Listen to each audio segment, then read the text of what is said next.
kelima adalah cita-cita setiap kita hamba yang meyakini Allah sebagai Tuhan kita. Karena pintu gerbang kehidupan itu adalah kematian.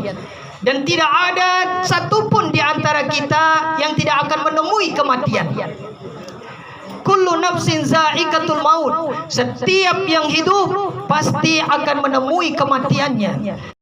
Maka hal yang paling penting kita lakukan adalah tazkiratul maut, mengingat mati, sehingga kita bisa mempersiapkan diri untuk kematian kita. Lalu bagaimanakah kita supaya kita mengerti kematian itu?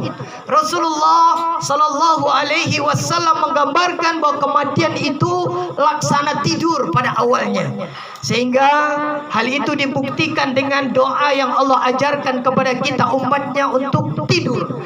Jadi doa tidur yang Rasul ajarkan itu Bismikallahumma ahya wa amut. Ya Allah, dengan namamu ya Allah aku hidup dan aku mati.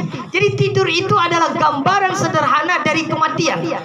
Jadi para pentakziah, pada saat seseorang itu dicabut nyawanya oleh Allah, dia itu laksana mimpi.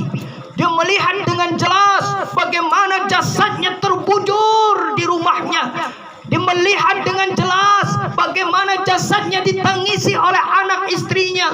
Dia melihat dengan terang bagaimana saudara-saudara datang menjenguk pada saat dia meninggal dunia.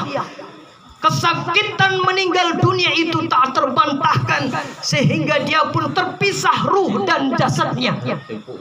Pada saat itu harapan yang tumbuh di sang jenazah itu adalah mimpi. Ya Allah, ini mimpi. Ya Allah, ini mimpi. Ya Allah. Dia mendengar semua bahasa yang diucapkan di sekitarnya. Dia mendengar apa yang dikatakan oleh temannya yang datang berziarah ke rumahnya. Dia mendengar bahasa anak istrinya, apa yang dikatakan di rumah itu. Dia harap itu adalah mimpi. Dia lihat badannya dimandikan oleh saudaranya. Dia merasakan bagaimana air itu disiram di kulitnya. Dia merasakan pada saat kain mori itu dibalutkan ke tubuhnya, sambil menangis dan berdoa, ya Allah, ini mimpi. Ya Allah, ini mimpi. Ya Allah. Dan dia mengerti bagaimana saudaranya menyolatkannya, bagaimana saudaranya mendoakannya. Dan saat itu dia sangat mengharapkan seluruh yang hadir, seluruh yang datang bertakziah ikut mendoakan dalam solatnya, karena dia melihat betapa doa saudaranya detik-detik akhir itu adalah diijabah oleh Allah. Sebagaimana Rasulullah menjamin pada saat seorang muslim meninggal dunia, disolatkan oleh 40 muslim saudaranya dengan ikhlas, maka dia akan dijamin keselamatan kuburnya. Pada saat dia dimasukkan ke kerenda mayat, maka ketakutannya semakin hebat. Dia merasakan ayunan kerenda itu menghantarkan dia ke liang lahat yang sangat menakutkan. Dan dia melihat dengan terang pada saat jasadnya dibaringkan di alam kuburnya, di tanah yang gelap.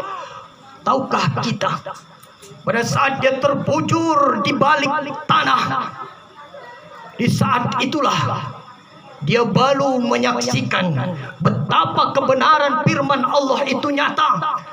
Alhaakumut takasur. Sungguh manusia pada saat hidup di dunia mereka lupa, mereka seakan-akan hidup selamanya, hatta jurtumul maqabir, sehingga mereka masuk ke dalam kubur. Kalla saufa ta'lamun. Saat itu baru dia tahu, saat itu baru dia mengerti. Apa yang dia mengerti? Latarawnal jahim, bahwa neraka itu benar-benar ada, surga itu benar-benar ada, alam kubur itu benar-benar ada.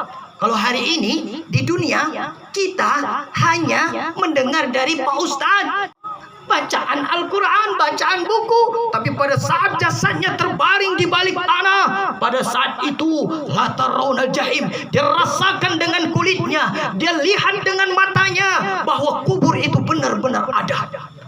Nah, justru pada saat sang penghantar jenazah terakhir meninggalkan kuburnya 7 langkah. Tepat 7 langkah. Pada saat itu dikembalikan ruh itu ke dalam jasadnya. Betapa senangnya dia. Alhamdulillah ya Allah. Ternyata mimpi ya Allah. Ternyata mimpi. Dia buka matanya. Ya Allah, kenapa gelap ya Allah? Dia hirup nafas. Ya Allah, kenapa bau tanah ya Allah? Dia gerakkan tangannya. Ya Allah, mana baju yang kupakai kemarin ya Allah? Dia gerakkan badannya, ternyata begitu sempit. Barulah dia sadar bahwa dia benar-benar mati pada saat itu. Dia panggillah ayahnya, dia panggillah ibunya, dia panggillah siapapun yang menjadi daging di atas dunia ini. Sampai habis suaranya, sampai putus asanya. Tak ada jawaban. Akhirnya dia pun menyerah. Dan saat itu dia baru mengingat Allah. Pada saat dia sebut ya Allah, pada saat itulah terbuka. Pada saat itulah terbuka bahwa lataraunal jahim. Benar-benar ada neraka, benar-benar ada surga. Neraka dan surga kubur seorang itu ditentukan dari sikap hidupnya di dunia. Summa latus'aluna yauma izin anin na'im, di ayat terakhir surah Al-Ma'un itu. Pada saat ini aku tanya, hai hambaku, sudahkah kau gunakan nikmat yang aku berikan di atas dunia untuk kehidupanmu yang kekal abadi ini? Pada saat itu dia baru menyesal. Pada saat itu dia baru menangis. Pada saat itu baru dia berteriak ke Allah, ya laitani kuntu turaba. Ya Allah, kalaulah seperti ini ya Allah, aku jadikan tanah saja ya Allah. Jangan jadikan aku manusia ya Allah. Izinkan aku hidup sekali lagi ya Allah.